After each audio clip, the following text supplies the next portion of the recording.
L'Esprit Saint reproduit spontanément la nature de Christ. Je ne dis pas que nous devrions prendre la Bible à la lettre pour en faire un moule scripturaire et qui serait le nouvel ordre néo-testamentaire. Il ne s'agit pas de cela. Ce n'est pas ainsi que l'œuvre s'est développée au commencement. Chaque nouvelle reproduction de l'Église dans une quelconque partie de l'Empire romain ou au-delà pendant la période apostolique s'est faite non pas en prenant un moule déterminé et en essayant de mettre les gens dans ce moule, en reproduisant la structure qui existait quelque part ailleurs. Cela commence avec la vie, une vie céleste. Le Saint-Esprit envoyé du ciel. 1 Pierre 1,12. Partout où allaient les croyants, deux choses se manifestaient.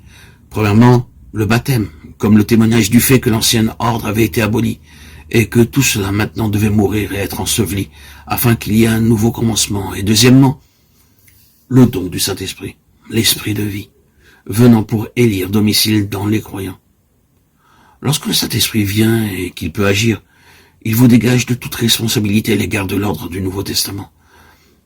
Vous n'avez plus de fardeau ni de responsabilité à ce sujet-là, pas plus qu'un arbre ne peut en avoir pour produire des feuilles et porter des fruits. Aucun arbre ne passe des heures et des heures en s'inquiétant et en se demandant comment vais-je pouvoir porter des feuilles et comment faire pour que mes fruits se développent. Il vit tout simplement. Il demeure dans le courant de cette vie et tout le reste se fait. C'était la glorieuse spontanéité des églises du Nouveau Testament. Cela se manifestait tout simplement.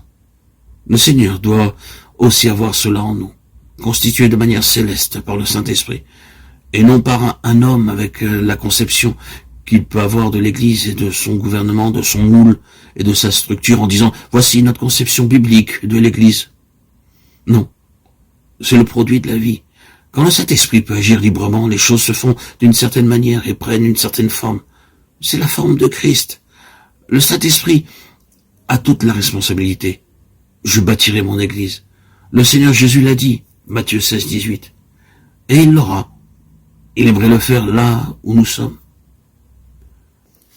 Mais souvenons-nous, Christ, jusque dans le tréfonds de sa personne est saint. Le saint enfant qui naîtra de toi, dit l'ange à Marie, sera appelé Fils de Dieu. Luc 1, 35.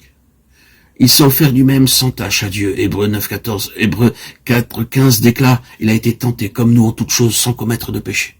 Christ est et était sans péché. Il est infiniment saint. Celui qui est le grand antagoniste de Christ cherche toujours à détruire ce qui est de Christ en introduisant une contradiction, un mensonge, dépréciant la sainteté de Christ. Et c'est ce qui s'est passé dans cet épisode du livre des Actes. Je crois que c'est une chose très solennelle pour nous tous. Je n'ai pas dit cela sans l'avoir bien examiné dans mon propre cœur. Ce n'est pas une chose facile à dire. Certains parmi nous n'ignorent pas les ruses de Satan. Qui a le droit de parler de la sainteté?